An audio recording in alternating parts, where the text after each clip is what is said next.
Labrīt! Šodienas lasījums ir no Pāvila vēstules romiešiem 6. nodaļas un 17. panta.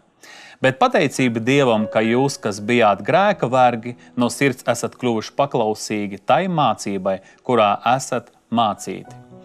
Redzi, mēs bijām grēka vergi. Tas nozīmē, ka grēks dzīvoja mūsos, un mēs neko nevarējām izdarīt. Neko. Vienkārši es biju paklausīgs tai vecajai dabai. Un es nevarēju mainīt neko. Ja man teiktu, dzīvo svēti, dzīvo pareizi, es varu teātri spēlēt varbūt vienu dienu, bet tad, kad es palīdzu atkal viens uz vienu ar sevi, es saprotu, ka visa mana daba, visa iekšējā būtība, viņi saka kaut ko pavisam citu, un tāpēc tas kungs ir teicis, ka tev ir jāpiedzimst no augšienes, tev ir jāpieņem Dievs savā sirdī, tev jāpalūdz piedošanu viņam par saviem grēkiem, un jāpasaka, kungs, es gribu dzīvot tā, kā tu vēlies, es tev lūdzu, Dievs, palīdzi, ieej manā dzīvē, padari mani par savu bērnu, es gribu atzimt no tava gara, es gribu atzimt no tava vārdu, un es gribu tālāk dzīvot tā, kā tu gribi. Un kas notiek? Dievs atzimdina tavu mirušo garu, viņš padara par dzīvu ar savu spēku, un tāpēc tevi iemaujo jau Dieva daba. Dievs pats ieiet tevi, viņš saka, tagad es tev varēšu palīdzēt uzvarēt to veco dabu, lai tu varētu būt no sirds paklausīgs tai mācībai. Mums tagad vairs nav bauslības, bet mēs šodien atrodamies Kristus mācībā. Dievs aizvietoja bauslību ar Kristus mācību. Tas nav vienkārši, ka bauslības nav dari, ko grib. Nē, ir Kristus mācība.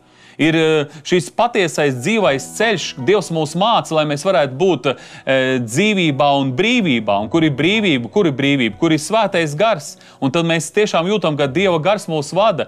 Un liekas, tie grēki, ko mēs agrāk nevarējām uzvarēt, tagad mēs varam uzvarēt. Kā spēkā? Tā spēkā, kas dara mani stipri. No kurienes viņš man stiprina? Viņš man stiprina no iekšienes.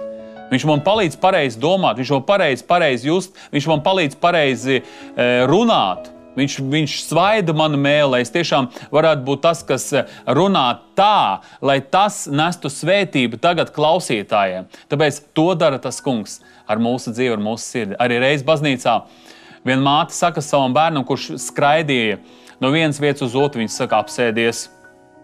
Viņš tik un tā skraida. Es tev pateicu, sēdi mierīgs. Viņš tik un tā atkal ceļās un atkal skrien. Viņš paņem viņu aiz pleciem un nosēdina tai vietā, kur viņš sēdēja. Sēdi, es tev teicu. Tas puisītis saka, mamu, es tagad sēžu, bet iekšā es tik un tā skraidu.